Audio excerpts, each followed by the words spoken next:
Hi there, welcome back to my channel. Today's video about another Lightroom tutorial and presets giveaway. Here is the before and after example of today's presets. You can use this preset in mobile devices and desktop Adobe Lightroom applications too.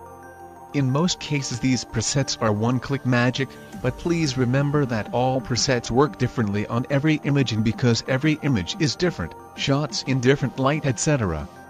You will likely need to tweak the exposure, white balance, after the preset is applied.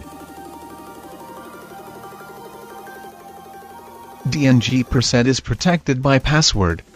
Here is the example, how you get the password from the video. Watch my videos on YouTube application, password will appear randomly in videos like this, in poll cards. Password is divided into two parts. Get the both password from the video, and go to the description. Now click the pass drop link, it will redirect you to the preset page. Now enter the both password together, to unlock the Lightroom Preset DNG. After that click the DNG link to download it.